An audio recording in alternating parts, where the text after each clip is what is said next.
and I'm Yeah, talking while we're talking. I That's not have my some show. actually from people. Hello, It's not. everybody. We're live. Good to see you all. Happy to see you. Um, we were just discussing what we were going to talk about, and we figured if people have questions, you can ask them. So I will pick them up. Just put like maybe question in capital so I can actually see it. So today we're here with Tony Rodrigues, and happy to see you all. Hi, UFO Mark. Hi, Mel. Good to see you. Carly, Simon, Miss Liz, everybody. Dennis, good to see you too. Mama Parker. Also, remember that I have in the description the secret space conference that is going to be in May. Is it May? Yeah, right? Yes. Yep. That's where Tony is going to be and many, many others. So if you still don't have a ticket, go get it. You can also watch it online. So just go to the website and figure it out there. Then let me see. So today we're going to be talking about a little bit of everything. Your book came out, very popular. And tell me what's going on. Well, I've heard the book came out on the 1st. I guess the last time I was here was before January 1st. It was last October, year. And you Yeah. were still having the book. It still needed to come out. Oh, it was tough from October till November, December, and January through December when we finished it. It was a real barnstorm. I mean, we really, because I got to the point where back then I thought I'm never going to finish it. I'm never going to finish this book the way it's going. There was just so much. We got it finished. I did the recordings and like I got the actual subject matter finished, and there was still so much work to do about the book that at the very end, we were hoping the beginning of December that it would get released, and it was actually January 1st of this year, or Wow. December 31st that I uploaded it to Amazon, and it was out on, but it did 6 weeks at #1 bestseller in its category, and it's been a kind of a runaway smash. And a lot of people, like I had I think it's up to like 155 reviews on Amazon, and it's like mostly it's like 4.5 stars. One guy gave me a 1 star, and one lady said that she was shocked, and she gave me a 3 star. She said it was graphic, and she was shocked at the subject matter in the book. And I there's not in the description for anybody, but it was like, I did get tortured and go through horrible things when I was up, when I went through what I went through. And so that's all in the book graphically. So it's not a book for kids. It's definitely not a PG book. No. But other than that, I've gotten great reviews. A lot of people have written me really great. It's on Amazon. It's Ceres Colony Corp. I have one here. Let me wipe it off. This is my copy. There you go. So there's my book. And what it does is there's a lot of detail in there about personal things that I never talk about in interviews.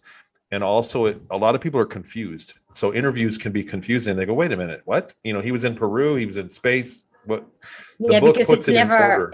It's never in the right order because everybody is asking you questions about several happenings, but we're talking 20 years here. So, There's a lot. Yeah, you cannot just cover that all in one interview. So actually, that's why the book is there in the first place, right?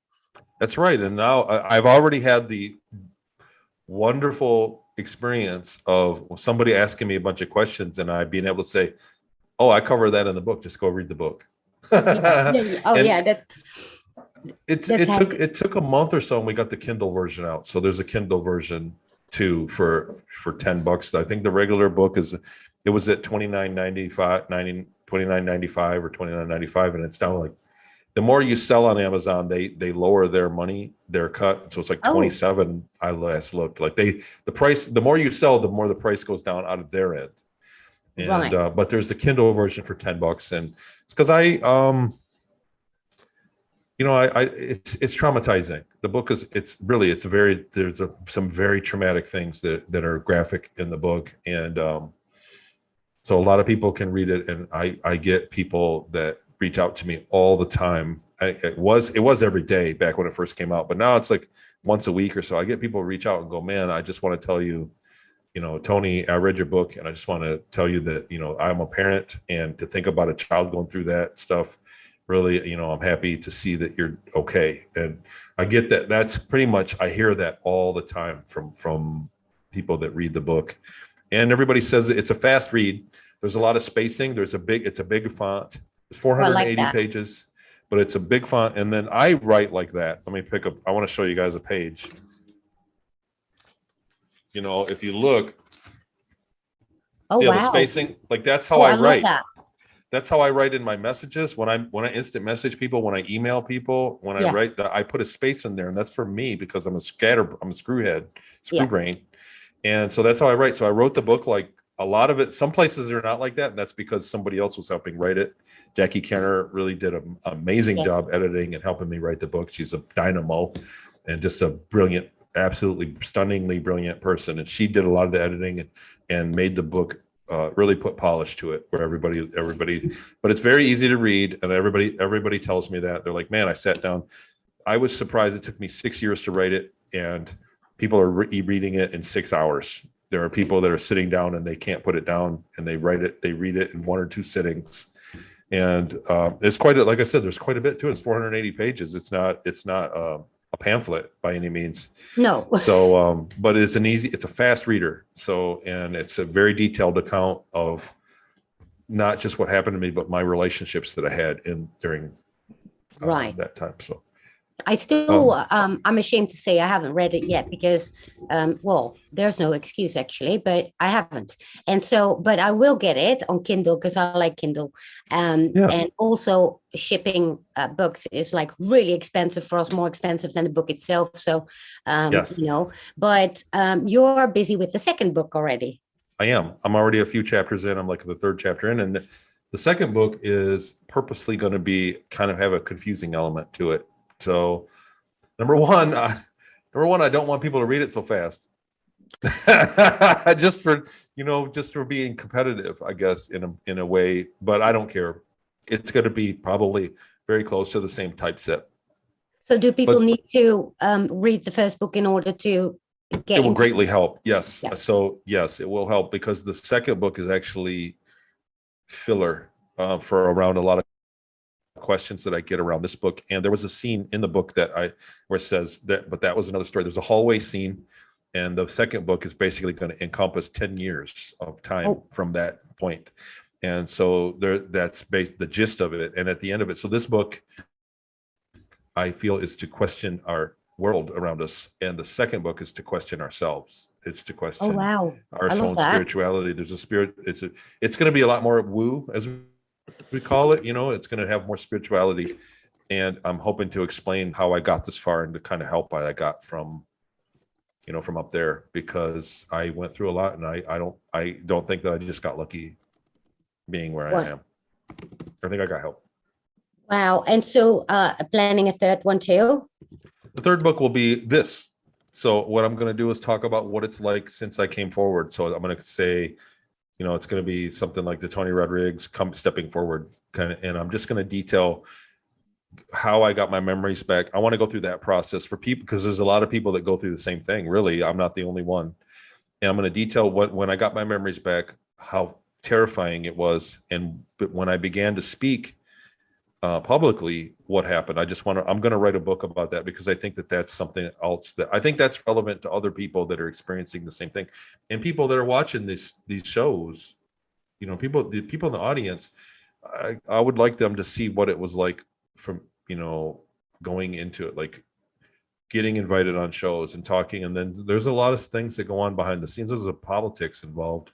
Oh yeah. And there are other people that come up. This is a brand, and so I find that the people that are more kind of bulletproof in their story, like everybody that's a really great witness, is monetized right now.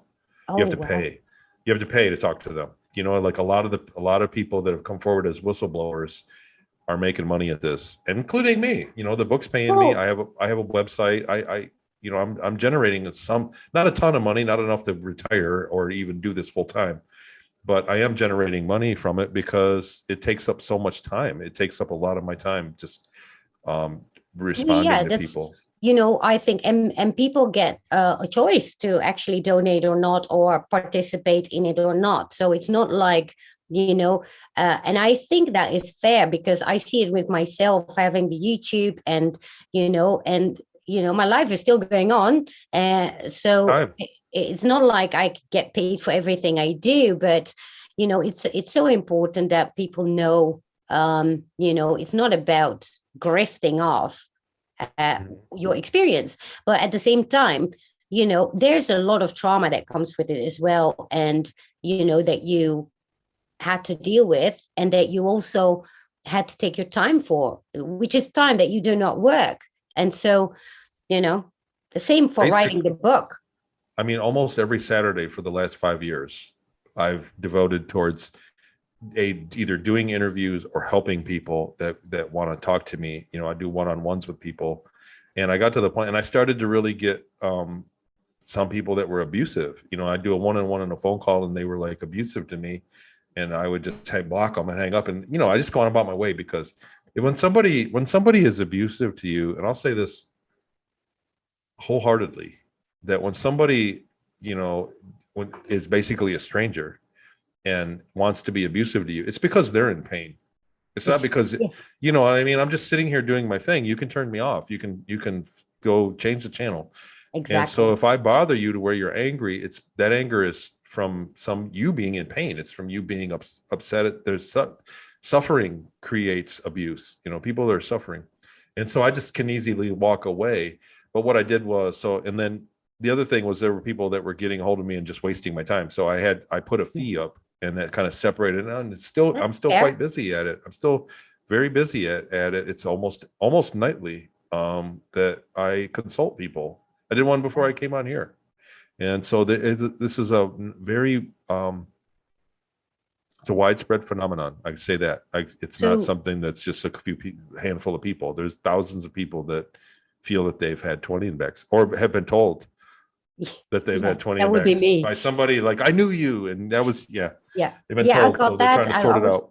I was just telling you about that, but I have no memory whatsoever. They apparently have all the memories about me, but I have no idea. So I'm not going to do anything with it, because what you can't remember, you can't remember, and maybe there's a whole point to it, right? So did you have a lot of people actually coming out getting memories back due to your book? I've had a few people tell me that it was very triggering to them. There was a lot of things, like I've had people that got triggered that were not involved with the secret space program, but just had childhood sexual abuse. Right. And they read my book and it got triggered. Like I've heard stories of people just breaking into tears because of what they've experienced themselves, and that had nothing to do with ETs in any way or any kind of anything like that. But not too many people that have said that. Most of the people, it's funny because we were talking with Tyler. So the Journey to Truth guys, I don't know if that's a faux pas to mention it on your show, but Journey to Truth is throwing a secret space program. They're my friends. Yeah, I love those guys. Well, they're throwing a conference, and it's like May 3rd to 5th, I think, in Grafton, Illinois. 2 to 5 May, the 5th of May. Yeah. And but so because I have the book, my previous slideshow that I did when I spoke live, when I went to a conference and spoke live, my previous slideshow was really the book. It was, right. I went from beginning to end, and a lot of people went, wow, I've never heard your story in order like that. My slideshow is like 90 minutes. So now that I have the book that I can just refer to people, I haven't done it yet, so I don't want to promise it, but I want to rework my slideshow and work on what memory recall, because memory is a finicky thing. And it's memories, our minds are, a million bedroom mansion is what our minds are. And so to get through there, to navigate that is its art form in itself. And a lot of people will get memories and remember you, and it might not be you. There are things that, so I want to go through what the memory process, just what I've learned from my perspective and what I've learned, because long-term memory seems to be my gift. People are gifted. Some people can throw a dart and hit the bullseye every other time. Me, I remember things, what I went through. I wasn't supposed to remember it. But long-term memory is something that I'm gifted with, even in childhood things, even weird memories from my very young childhood. I still have memory of. So it's like a weird gift. I don't have short-term memory. Like I always forget where I set my stuff. I constantly lose my keys, I don't have, my short-term memory is kind of horrible, but my long-term memory after a year or two goes by, I tend to remember things in great detail. So Oh, I wow. want to rework that. And just because I work with a lot, that turns out to be with what I work with people. So you were saying how you don't have any memories, but somebody said you were involved. So Yeah. what I found is that most people that are involved have an intake memory at least. So What's it's that? the very first moment. So they won't remember any of the time they spent. And then as I kind of analyze their life and make a timeline, that will I'll go, man, it looks, you really have the symptoms of a 20 and back. You really have the symptoms of it. And you can tell those things by just asking how the rest of their life went after an event. But 99% of the time people remember, like, what's funny is one day when I was young, I remember being young. I was about 10 years old, and there was a lightning bolt, and then there were lights. I saw a craft, and then all the lights went out, and then there was a being. I looked down the hallway and I saw gray.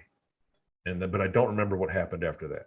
Like that's like an intake moment. And what I do is I start the clock there, and I say, that's your earliest memory of any kind of weirdness? And they go, yeah.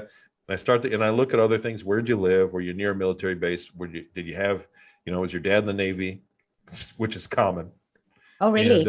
oh yeah, there's a military guy. There's a dad, uncle, grandpa in the My Navy. stepdad, yeah, he was military, but I don't think That's kind anything. of how you get on their radar, because they have an aptitude test of your, imagine if if they have your dad or your mom that was in the Navy, they have an aptitude test, they have service records, they know, they're looking for genetics. So if they were outstanding at what they did, then likely their kids are going to be outstanding, and they Yeah, get but he's not my real flagged for dad. these programs. So Yeah. it's, yeah, but for me, I already had a lot of trauma young, and so I used to dissociate very quickly.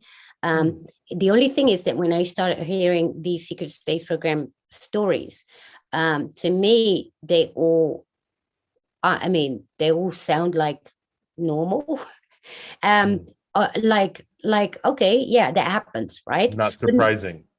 yeah, no, not at all. But I don't have any memory whatsoever, and maybe it is supposed to be that way, and for many others too.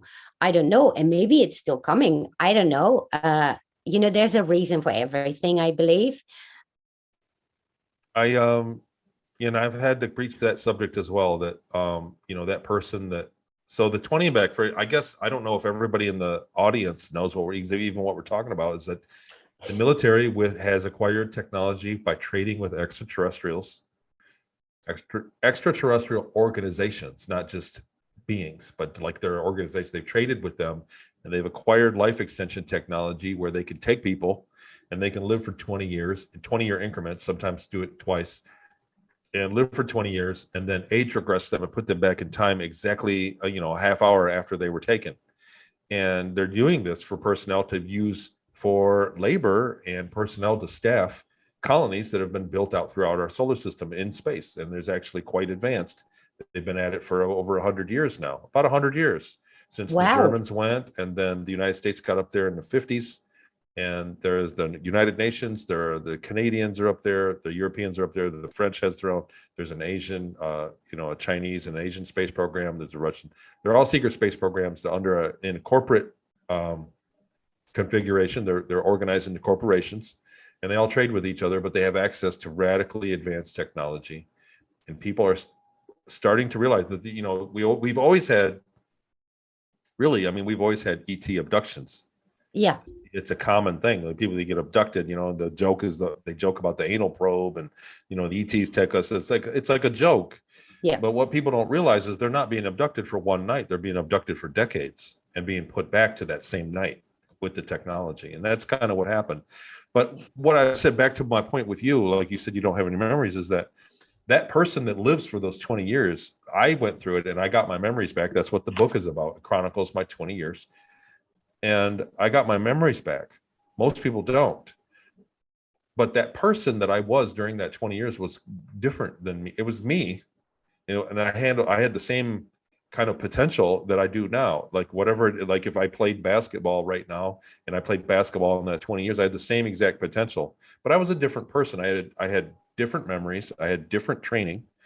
and different friends and a different life and a different rule set of life.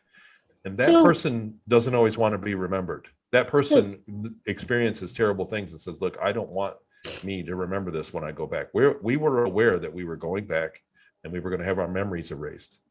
We were so fully you aware do of it. have the same skills that you have in those 20 years still today. So, Well, so you know, just to put it in a physical term, and I mean this really more of a mental capacity. And even then, like because I was put through trauma-based mind control in the very beginning of my tour, I was actually mentally damaged, not mentally equal to what I am now. I was a right. very emotionally damaged person and mentally, you know, stunted from what I'd been through. But you know, the same person, like if I can lift 50 pounds now, I could lift 50 pounds there as well. I'm the same person, but it's just I had my memories erased of my upbringing, where I came from, and I'd been put through a mind control program so that I was obedient and had a series of commands. And then I was trained for a task to be ship maintenance, and then eventually a cargo engineer on an interstellar trade ship for the Ceres Colony Corporation. So I had a career, but it's funny because some of it's bled over. Like I still remember my job that You I know did there, but what? it's nothing like what I do now. Because I told you that somebody told me that apparently I did a 20 and possibly a 14 back, and they said that I was like, what is it? Combat something. Well, when I was a teenager, I was bullied and I never dared to do anything back when they were pushing me and slapping. And then one day and they were with a whole group. And then one day I just snapped, and it went so fast. And within no time, I had them on the ground, all of them. And that shocked the hell out of me. I got so scared of myself, of that power. And so, you know, I always try to avoid stuff like that. And that's the only experience I have that really shocked the hell out of me. And I mean, with one hand, just throwing somebody. Um, it was beyond. I never had any training for my recollection, so that's about the only thing that I may think. But for the rest, I do believe maybe it's not meant to be for me to remember. What Yeah, also different skills that I was told that I had, and I actually learned them all like with ease, 5 languages, stuff like that, right? So I don't know then if that is true, nor do I want to even, be fixated on it to begin with, because, I well, found that there are common denominators for people involved, and that there are things like you can sit down and actually write, you know, in your life things that happen and come up with a series of events. And actually there are symptoms of a 20 and back. There are symptoms that everybody exhibits that just they manifest differently for different people. And some people are taken for different reasons. It's very dangerous. We're in a very dangerous time for the subject matter being buried under, they're clouding up the water. So many people are telling, it's flavor of the month to tell somebody like, look, I had a regression. I remember you and I saw you. It was you. And you should go get a regression. And by the way, they're $300. These guys over there. And so there's a lot of that going on right now. It's a cash cow for people that are doing kind of hack job regressions. And everybody's telling everybody they were a super soldier. And what they're doing is they're generating thousands of people that don't have memories that are speaking about it. And it's cluttering up the water. It's right, cluttering up, you know. with the So real ones. Yeah. yes. And because they don't want, because they ignored us in 15 and 16 and 17, but now there's a real concerted effort to get rid of, to debunk this information of these programs. So like they had their hands full with their own little internal struggles, and they quit deleting and shutting up people that were speaking, because whistleblowers happen every year, and they always have. Yeah. So, but they would always silence them as they came along, and they lost track. They had their own struggle going on in 2015 and 16. And then now they're getting back to it. It's kind of like they're getting back on the bicycle, and they're starting to dilute the information. I've really met a lot of people. I've been to conferences, and I've had a lot of people say, oh yeah, I was a super soldier. And I'm already kind of defensive when I hear that, because not everybody goes into combat. There are many more jobs up there for people than combat soldier. And but then they go, I'm a super soldier. They go, well, tell me more about it. What do you remember? Go, oh, I don't remember anything. They just told me I was. They told me that. They told me this. Then what's the point, right? Because I just talk about it anecdotally, but I don't. I mean, I have no intention whatsoever to sit on a stage like and you talk said, about the incident, like that you said. So there were other things. So what I found is that people that don't have memories, like I said, generally have an intake event, a sighting or something. Like, I was with my dad. We were young. We were camping, and there was a disc flew up, and I saw it clearly, and I don't know what happened next. And I go, okay, well, here's our intake. And then let's see what happened. And I look at the date. And I go, well, what happened next? Because nobody's ever a one and done. So if you were taken for a 20 and back, you were taken again. You were brought back. And, there was another, then they were followed up. They checked up on you.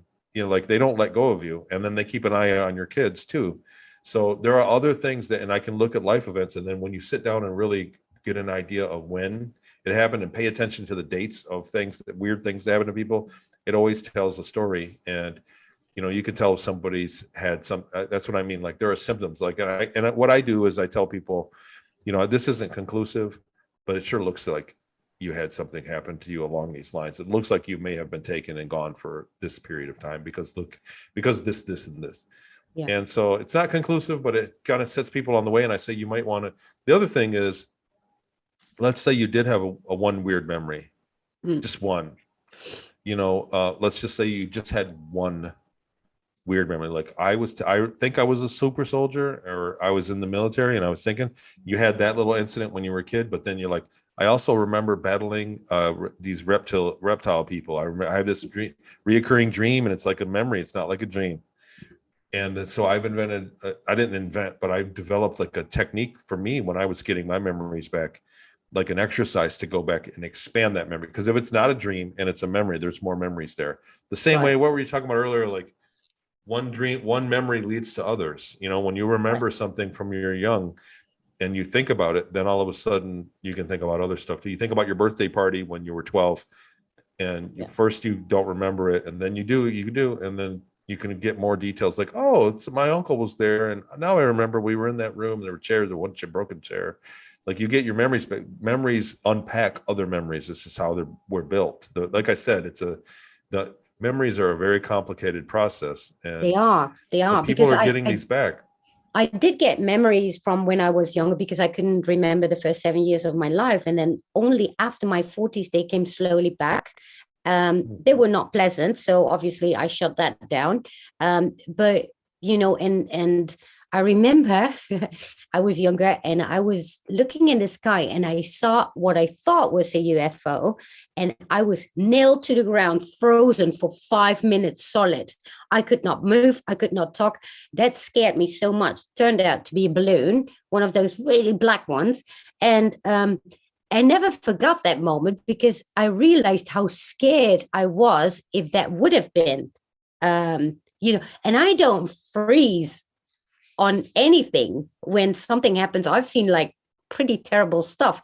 I never freeze. That moment I froze. So with that in mind, I'm thinking, well, maybe I'm not supposed to remember anything and it's fine, right? It's because for the rest, everything that you actually mentioned, I don't remember any of that or have any memory whatsoever. So, so I do have a viewer that was watching Daryl James, and he was talking about the clones, and he wanted to understand how that even works. How can that clone be you and identical? And so I promised to ask about that for an explanation, maybe more in depth.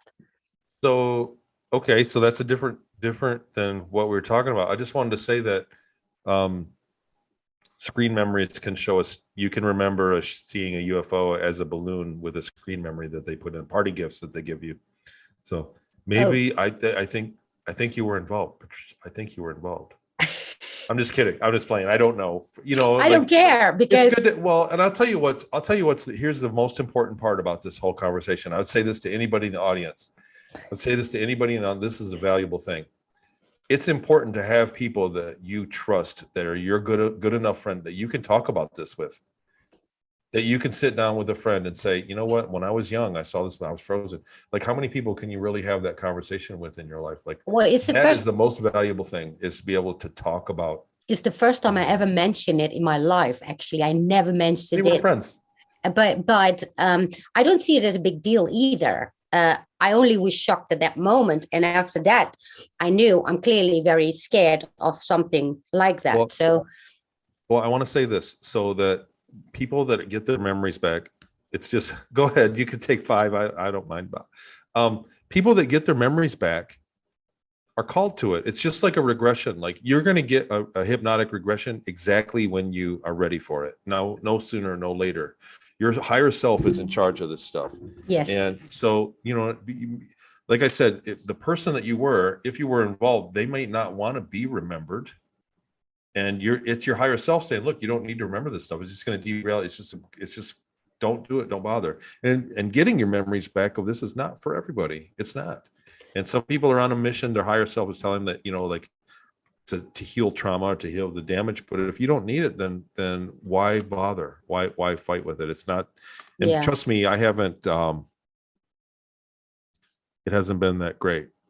Like, if I never got my memories back, I mean, it's not like I'm, retired and living, I wish I was well known for being a musician than being well known for being taken by aliens and raped and tortured for 20 years. Well, but you see that with all of them, because they're all heavily traumatized. Who wants that? Yes, right? So right. the minimum, if I don't have any memory, and whatever that I just told you about is like an anecdote that happened, but I don't link it to anything. It's, I'm fine with that. If one day more memories come up, fine, but I'm not going to push for it at all. I'd like to address Daryl's question, though. I've met Daryl, I believe, and the viewer that watched Daryl. Yeah. Oh, I see, a viewer that watched his. Yeah, and he was talking about seeing his own clone that he had to torture, right? And so the guy says, how is that even possible? Because how can it be you? And are there different timelines then? And it got so confusing. So I think, as people, as human beings, like as the wearing our meat suit, our bodies, our mentality, we are not capable of really thinking about time the way that we should. We don't have the mental capacity. And I'm not calling everybody dumb. I'm just saying that we're not built to think about time the way that it really is, because we're built to live inside of time.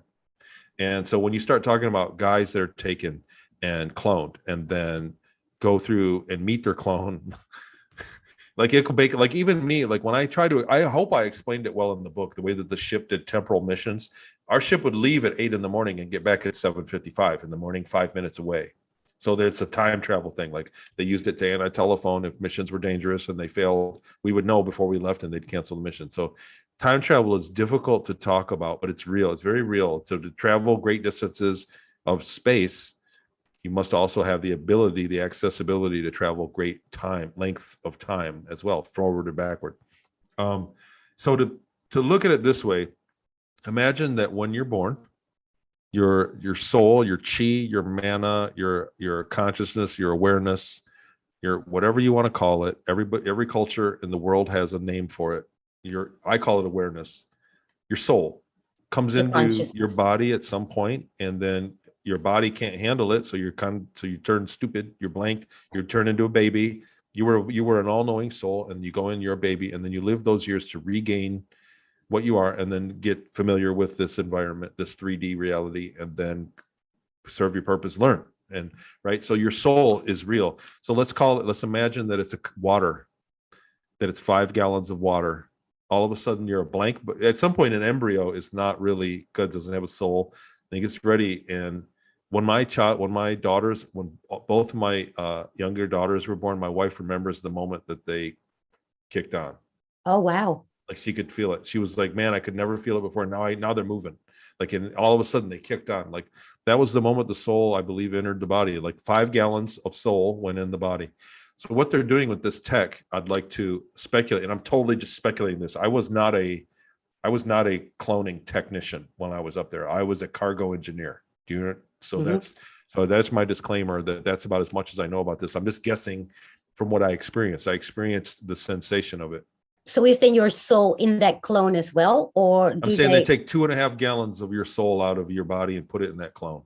Okay, yeah. And so Daryl met, or a gallon. They leave 4 gallons in you and take a gallon out, and that's the clone is kind of stupid. Or like during the time, and I'll tell you why I think this is why I deducted it. So I was taken at 10 years old. I was taken in probably April of 82, I'm guessing. That's what I've kind of narrowed it down to. I think it was right around April. It was in the springtime of 1982. And I was till 2000. So I also did those flights where I was gone for a day and came back the same morning. So that time burned off over 8 years of doing that.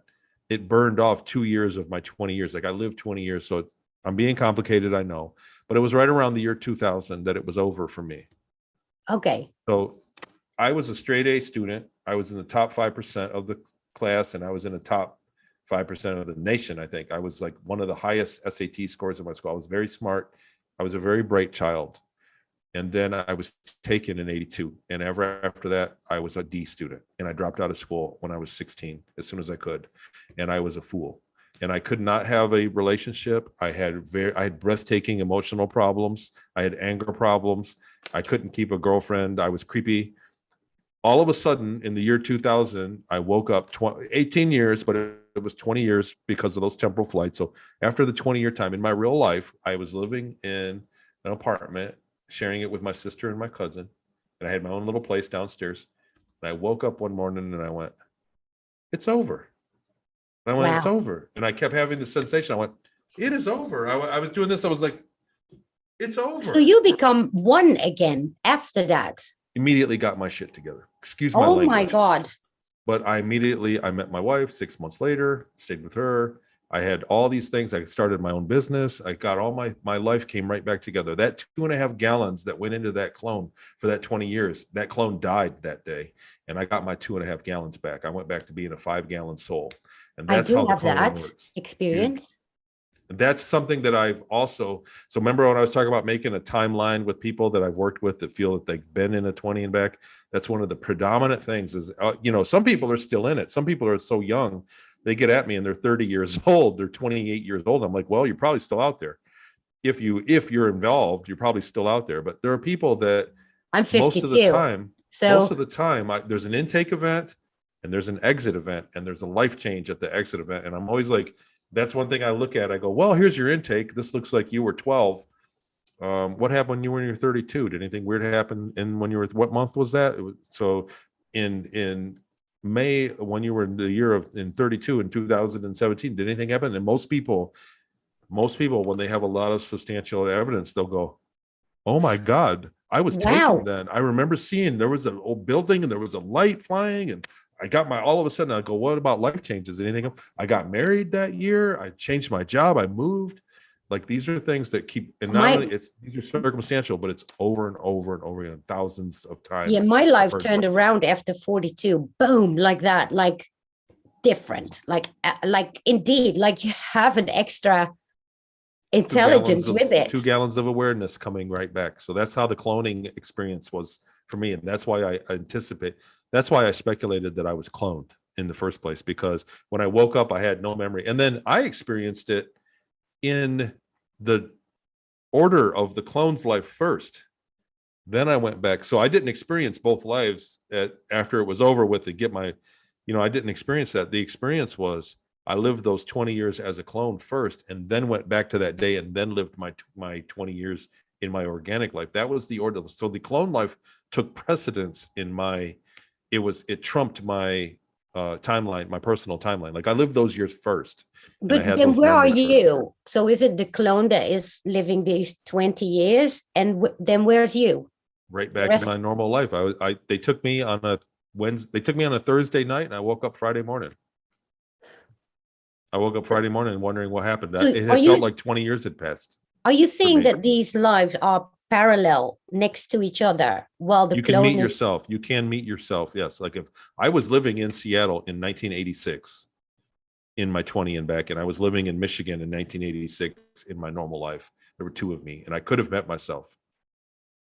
And I Wow. know this because I was watching the same shows on TV. I was listening to the same music on the radio.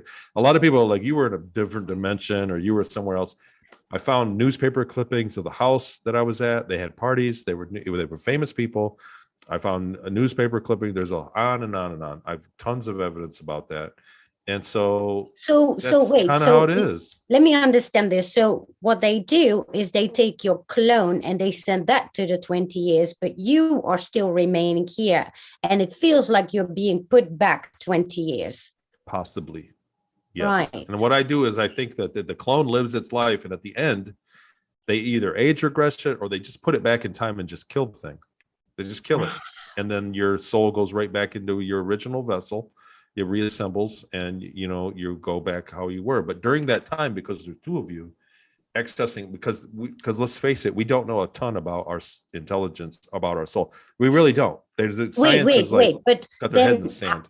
how could Daryl James be in the program, but then in the program find his clone, which is because it's the same. Like I said, they take Daryl James, for instance, and please, I don't know. I'm not as familiar with his testimony, so I'm not putting words in his mouth, and I don't want to be quoted as saying that I'm putting, I'm hypothetically speaking here.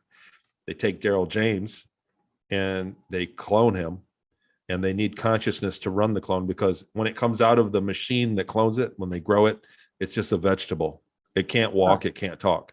So they can make they need multiple. some of that awareness, some of your soul, your chi, your mana, whatever you want to do it. Some of that awareness, they take it out of you, because that's part of their life extension tech and part of the military tech. In fact, soldiers, there's many people that have come forward and say soldiers, when they would get injured badly, they would clone them and recall the soul into their body, and that's how they fixed them. And there were times when I was hurt badly, and they put me through a medical procedure, and I had a whole brand new body. Like my body was like new. And so I think that's what it is that our soul goes somewhere else. Like they're like I said, there's a lot of science around it that they're not telling us, that they're keeping secret, that they're very aware of soul technology, and that this is actually what the ETs, the very advanced species of ETs, are working on. This is the level of technology that they're after, is that because we are really a fabric of the universe kind of thing. Our soul is really something that's the fabric of the universe. And so to manipulate it is also being, something that's very powerful. But these programs are using it for labor. Right, exactly. So I see another question here. Thank you, UFO Mark, for your donation. He says, we are the ones that we've been waiting for, which is true. Carly Simon says, do they use the 24-hour clock in space, and do they use a 7-day week? Great question. No. So we did have a 7-day week so it was different from colony to colony. It was different, but on Ceres Colony, we had something like 20-hour days. Right. There were 21 hours or something like that. I forget the reason why. It was just that they did studies like, because you're not exposed to sunlight, your physiology works differently. And they did studies, and it was about productivity. It wasn't about anything else. That people were more productive if they came and went to sleep earlier. And because we were doing temporal missions, the 20-hour days, we would still get 26 and 28-hour days, because we would go out and come back. And so you had extra time to rest. In that, talk about jet lag, right? Yes. Oh yeah. There were days when I got back from an 8-hour mission and went to school for 8 hours, and then went back to work for 8 hours. Wow. Or 4 hours. And so there were days like that. It was exhausting. They packed it. So even though it was a shorter day, because of the tech, because I was in flight crew, not in a mining crew, I actually had a lot more hours in the day. And like I said, that's why it went from 10 years old to 1982 to 2000. It was only 18 years, because the extra 2 years were bonus days that got tacked on from those temporal flights. Right. And I did the math one day. I actually sit down and did the math, and it did check out. It did work out. It was like 8 years of 8 hours on a 5-day week. But I remember Ceres Colony had a 7-day week as well. Oh, wow. So here's a question though. Then, if you have a clone over there, which has a part of your soul in there, then what's there to age regress? Well, that's what I mean. I don't think they, well, firstly, I think there are more than one way to do this. So I Right. think that, I think that the soldiers are getting a different technology than the workers for this tech. And because depending on your genetics, you may get, so like you said, the 40 and back, like I've talked to a lot of people. I suspect that the 40 and back is actually like taken in 20 years and then go back. And then after you live for those 20 years in your organic, then they take you and do it again. Some people have the genetics to do it. I think it's 220 and backs back to back, but they're taking you 20 years apart. Like the actual Oh, intake, there's another intake after that. It's not a solid 40 years. That's what I found for most it's people. not like they do 20, then back, and then another 20 in that same Not over, time. right? Because there would be four of you or three of you.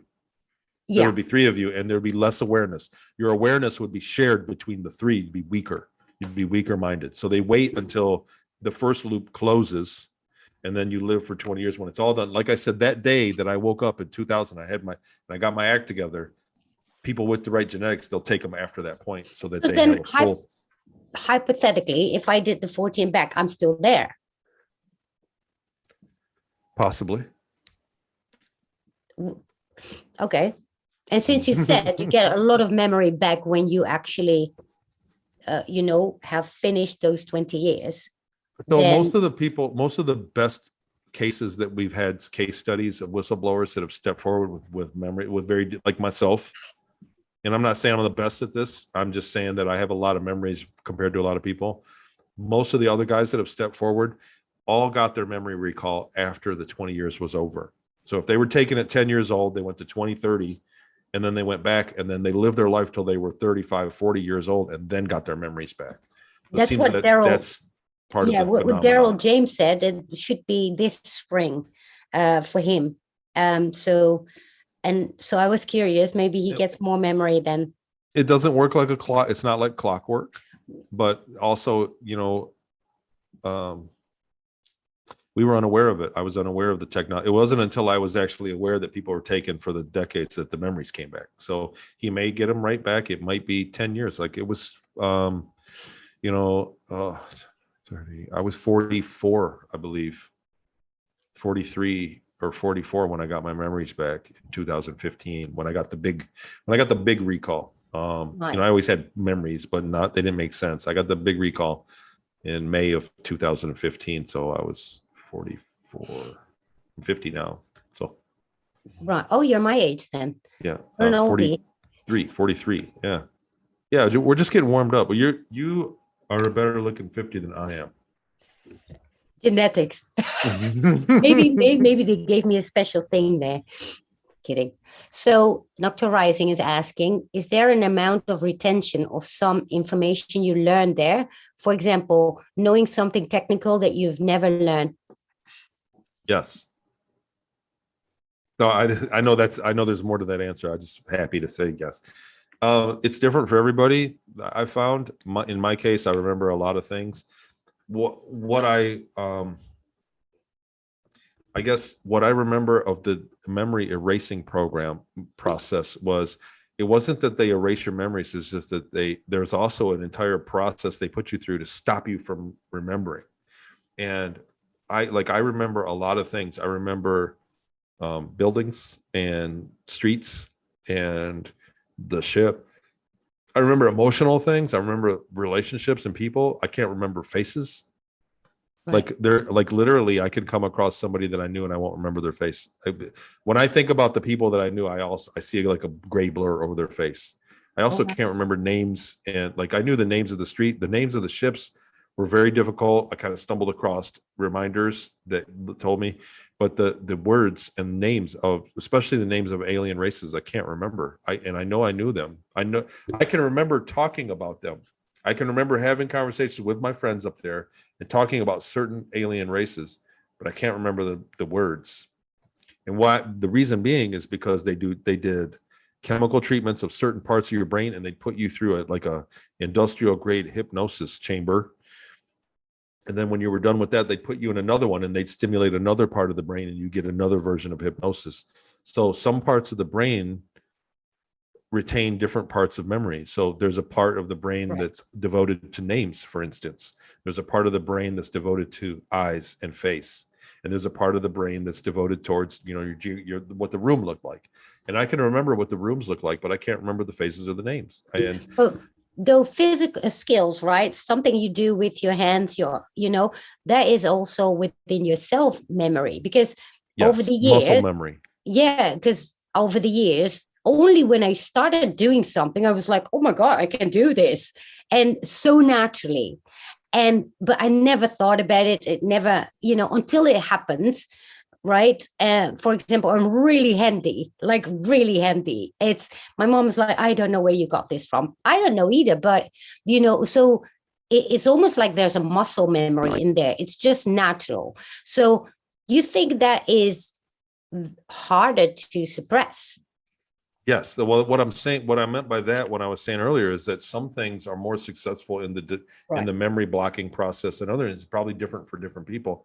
I remember my job I did, and I did an interview years ago talking about what I did when I entered the data for cargo. And somebody got a hold of me that did the job in the Mediterranean. Somebody, like, I think he's in Italy or something. He's like, dude, I do your job for cargo ships in the Mediterranean. I do exactly what you said. And I was like, I've just described it, what I remember from 35 years ago, longer than that, 40 years. For me, it's been 40 years ago. I had a profession, and I did it for only like 2 years, where I was I did cargo. I measured. It's still a routine, right? It's the routine that I was a professional at it, and I talked about it. And he's like, no, he's like, I do exactly what you just said. He said, don't forget the tipping report. And I said, no, I didn't have to do a tipping report, because anything greater than a meter tall, we put in the rear cargo bay. We didn't put in our cargo bay. We only did 1 meter by 1 meter by 1 meter. And everything taller than a meter didn't need a tipping report, or shorter didn't need a tipping report. We shipped it to the rear cargo. And he goes, yeah, because those totally suck. He was like, I hate doing the tipping report. And I said, we strapped them when we did a small tipping report on the pile, and the computer did it all accurate.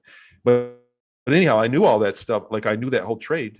We'd sit and talk like we were buddies that worked together. But it was memories from a 20 and back. It was the weirdest thing. It was the weirdest thing. Like, I still haven't come in contact with that kind of system in my life. I have never been to where people are logging cargo, but that's what I mean. Like, I did it in kind of a high tech fashion back in the year. How about learning? Like, all of a sudden I was like, oh, I want to learn quantum physics. And I started going in the books, and it was fairly easy actually to understand for me. And I was like, who knew, right? But I'm wondering, those things, although they are memory stuff, or is that the same as remembering names and faces? I wonder.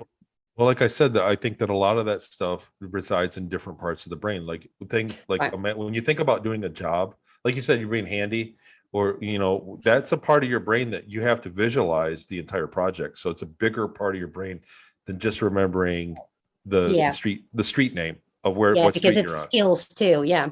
It's a different area of the brain. So what I'm saying is they actually gave us drugs that attacked the individual part of the brain and then hypnotized us. I remember sitting in a booth, like the video games in the arcade that you sit inside and you drive the car, and it's like you close the curtain, they're inside, and you put a couple bucks in the expensive video games. It was like that, but they were movies while we were kind of stoned on a drug. And it was like it was attacking that part of the brain. They were fishing out that, and when they did, then they test you and go, nope, you forgot, that's acceptable, 30%, and they move you to the next one. And there was another one, you'd sit in a little booth, and that was the process. And I remember that process went on for a couple of days, like a good day of it, and then a follow-up the next day, and then on to the age regression stuff during the return.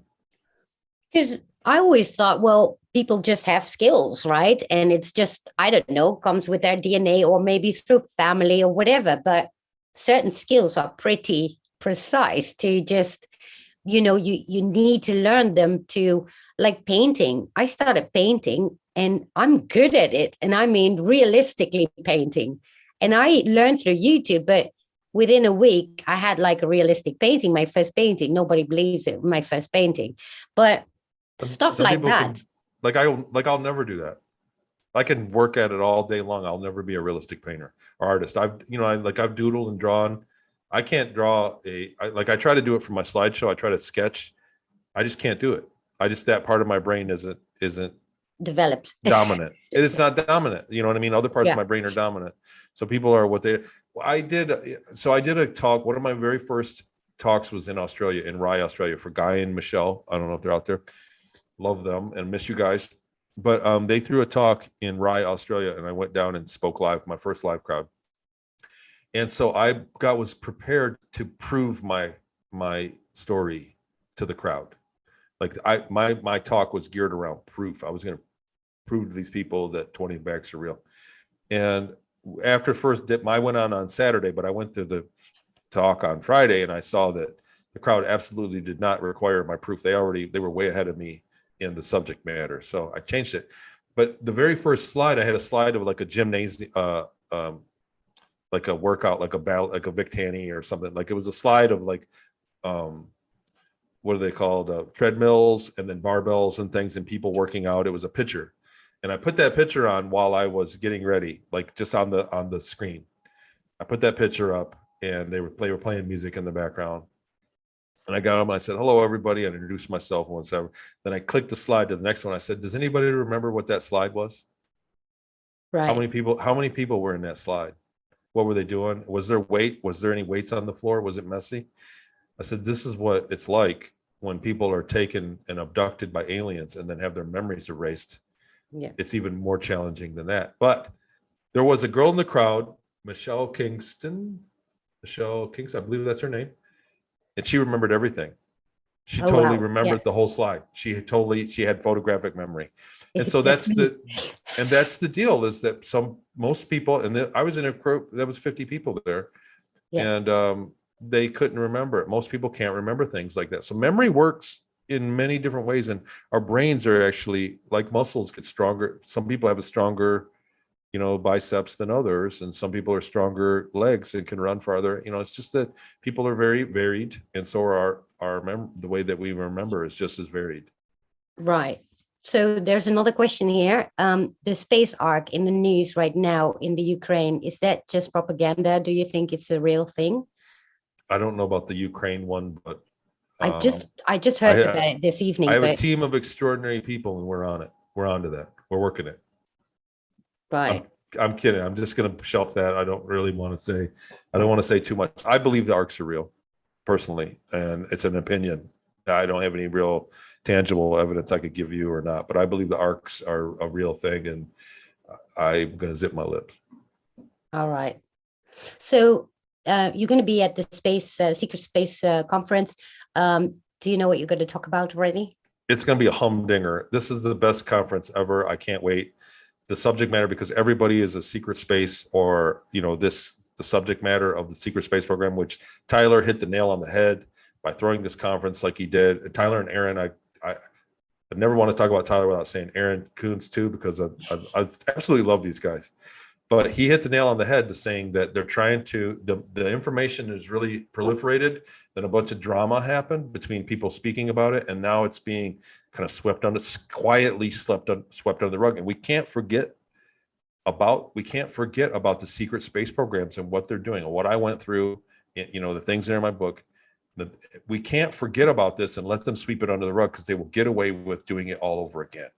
And so this conference is very important for that. This subject matter is very important for that. People need to know this needs to be everyday talk everywhere, because it's very important. The secret space programs are driving the BS that we're seeing and that we've seen for the last 5 to 10 years. All the crap that we as citizens put up with because of our governments is because we're seeing these are bubbles boiling to the surface of what's happening in space from the secret space program. We need to know, we need to make this information common, and they're trying to slowly sweep it under the rug. And Tyler and Aaron from Journey to the Truth are doing a wonderful job of keeping this ember of this knowledge alive, so we can so it'll catch fire again, because people need to know about this stuff. It's super important.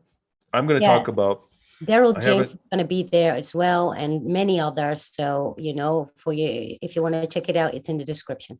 Yes, and I'm looking so forward to meeting a lot of people there. Jermaine and Johann Fritz will be there, and his wife, and Suzanne Spooner, like Mark Demizio. There's going to be it's just Jackie Kenner is going to be there. God, I miss it. Laura Eisenhower is planning on being there. Like it's just an amazing conference. Like I've been to, I don't know, 9 or 10 speaking engagements, and they're always amazing. They're really the crowd is the star of every conference, because the people that attend these things, that go out of their way and pay the money, are actually very versed in the subject matter. And I learned a lot from the crowd, and it's just great to hang out. We're not allowed to hang out with each other in, like our soul family. We're not allowed to hang out, spending a lifetime with each other, but it's great to spend a few days with each other. And it's just it's a moment of growth for people that are aware of this stuff, that have these abilities to remember and think about this stuff. So these conferences are huge, but this one in particular, because it's not this guy's talking about crystals, this guy's talking about Reiki, this guy's talking about real estate, this guy's talking about the space program, this guy's talking about cow mutilations. It's not like that.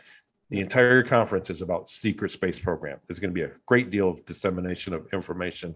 It's going to be amazing. I've been looking forward to this since it got incepted, and I can't wait. So sorry, I wish I could go. Actually, Aaron just came in the chat. So hi, Aaron, good to see you. And I probably will watch it online, because we still can't travel to the US unless but there will be a time that it will be able. But yeah, for those that can go, take your chance. Yeah. Right? Oh, well, a lot of all the, I don't know, I don't want to talk too much about all the mask mandate stuff. Like they canceled, there was a conference in Las Vegas that got canceled because a lot of the people that were buying tickets said, look, I'm not coming if I have to wear a mask. In Vegas at the time, a month ago, had very strict mask mandates that are now lifted. So, but the conference was a big deal. It got canceled. So kudos to Aaron and Tyler for staying the course, because now the mask mandates are lifted. It's like whatever. I don't want to talk about current events. I'll save it for my Patreon channel, but it's all of us. It's bittersweet that all of a sudden it just went away as fast as it came. That it all just is not a big deal, because there are still people that are still very sick from it and dying today. There are still people that are very sick, and all of a sudden it's not a big deal anymore. Exactly. So that just it's bittersweet, because we know you can tell by what's going on in the world and where they've gone with it, that we just got lied to the whole time. So. I have another question here from Leyland. What can someone do about having vivid reoccurring dreams with the same theme of spacecrafts? Hi, Leyland. Also tends to be a symptom of people that have a subconscious dream bubbling to the surface, subconscious memories from abduction experiences. So a lot of people that have their memories, and it was the case with me as well. I got them, and they, it's funny because, so they were dreams, but they were right before I woke up, like in the absolute highest focus level, whatever your wave, I'm not familiar with the real terminology, theta wave, but focus levels, I call them focus levels. The absolute highest one is right before you wake up. And it was always then that I would get memories back, that I would live with it. So to distinguish them between a dream and a memory is important. I would write down, firstly, keep a journal of them and compare them each time it happens. If it's exactly identical to the last time you had it. And also in your journal, on top of writing the details, write the emotions you feel as soon as you wake up. The emotions are the key to unpacking the rest of it if it's a memory. But there are exercises you can do. I have a memory course on my TonyRodrigues.com. You might check that out. You might talk to a regressionist. I'm not the only game in town. But there are exercises you can do that will help you. If it's a dream, if you dream that you're walking on a beach, there is absolutely no memory of driving a car to the beach, or driving the car home from the beach, or taking your picnic at the beach. You get what I mean? The dream is like you poof. You're on the beach and you're kind of there and you go, it's my dream and it's weird, and you kind of live it, and then it goes away. There was no trip there. If it's a reoccurring dream with a memory of it, if you can really get in there and start to remember it and expand, then you'll uncover the trip to the beach as well. And that's how you know it's a memory. And then at that point, I would consult somebody, find somebody that you can speak to this, even a best friend that can handle it, and start speaking about it, because words make it real. Writing it down makes it real, gives it a three-dimensional existence, and makes it real, and you can build upon it. If these are memories that are bubbling to the surface, which is exactly how they manifest through your subconscious, because they're important. You see something else, you have repressed memories, and then you see somebody talking about it, or see it in a movie or something, and it comes back, and your subconscious wants to process it, and so it manifests that this way, and it'll happen over time. So I know I said a lot there. No worries, I followed it. So we come at the end of it, and I want to ask you to maybe tell what you do and where people can find you as well. Because you do more than just writing books. So yeah. Well, I mean, I'm a normal guy. In my life, I work a 9 to 5. But because I talked about this all the time, I came across a person named Jackie Kenner. She's a psychic medium. She has connections with Jackie.com is how she does that. Previously, Jackie.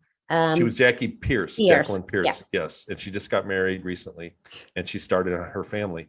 But she's a very talented person, and she's the one that talked me into monetizing and designed the website for me, and actually helped me with the book. She's just amazingly. She's amazing. Brilliant. I had her on as well. Yeah, amazing woman. So she helped him with that, and got TonyRodrigues.com. We did the memory course that is a memory thing, but now she's gone. Now we kind of separated, went our two ways, and we wish each other the best.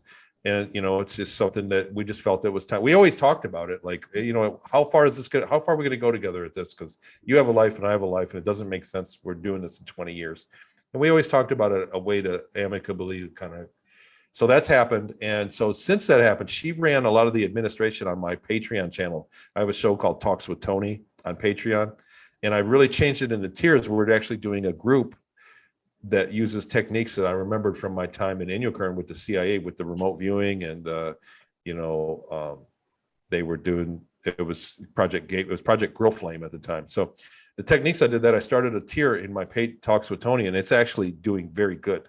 And it turns out there are a lot of people that are really talented at it that have stepped up and are part of that. So I capped it. It's a small group of people, and I capped it off. I don't want it to be public knowledge, or, it's an intimate thing. But then the tier 2 is doing well, and that does questions and answers with me live on Zoom once a month. And then there's tier 1 that we got something like 70 episodes of guests I've had. And I have a new co-host. So she's kind of, Rihanna Smits is a brilliant girl. She's kind of green, but she's very smart. She does a lot of research on this. And so we have guests on. I have Dan Willis soon, and I have other guests coming that we talk about the secret space program and anything else along those lines. And this is all on Patreon, right? It's a Patreon channel because it stops it from being deleted. It's, everybody knows that, Laura Eisenhower recently, I mean, she's had so many things. She's banned on all these platforms. They've really socked it to her, because Laura tells it like she says what she feels, and she tells the truth in her way, and she's not sugarcoating anything for the censorship. And so she's been banned, and I started getting my interviews deleted. And so we went to Patreon. Originally it was $5 a show, $5 a membership, just as cheap as I could get it, and pay for the Patreon fee and all the other fees. And just to preserve the information, because it's a really gut punch to do interviews and then have them deleted out from under you for no real reason. They don't give you a legitimate reason. It's like freedom of speech. We took it for granted. We had it all this time, took it for granted. It turns out it's actually very valuable. I have a Patreon. I should use it too, actually. Never thought about it.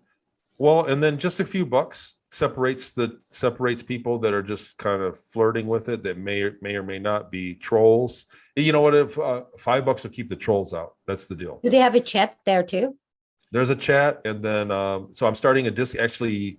I was hoping to go live this weekend. It doesn't look like I'm going to get a minute, but I'm starting a Discord channel, and because the things that we're learning in the tier 3 group, we're going to document, and I eventually want to make a book around what we do in tier 3 for people, because I think that expanding people's awareness and psychic ability is a big deal.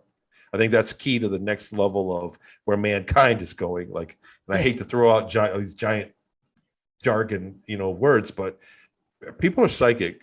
The government uses psychics. The military uses psychics. They have it down to a science. There's a real science about it. They hide it from us. They laugh about it in front of us, and they make it look like a joke. And what I found is that the techniques that I've used work. And I found things that work, that are real. And so I'm going to document all that as best I can and keep it alive as long as I can, hopefully. So yeah, that's what I do. That's what I've been doing. Thank you so much for that information. I'm sorry, guys. I've got a runny nose. It's got a sniffle. It's been all week like this. It's terrible. But yeah, it is what Let it me is. ask you this question though. But Ken, the last meal you ate, could you taste it? No. Uh-oh, you might have the big C then. Well, I need to start this detox. I've been postponing it constantly, but I really need to start because this is really getting me fed up. But anyway, thank you so much for coming. And if we don't speak each other beforehand, then I wish you really, really great time at the conference. And for those that, want to book, it's in the description. Also, I'm going to be back on Monday with a new guest. And we're going to leave you all here. And thank you so much for being here in the chat, everyone. I'm wondering if I forget something, because I really feel I forget something to say. Oh, right. Head to Journey to Truth. They are going to have a show on what time, actually? In an hour, actually in less than an hour. So head there and say hi for me. And thank you all for coming. And thank you, Tony. Great to see you again. Love to be in here. Thank you. Have a great night, everyone. Bye-bye.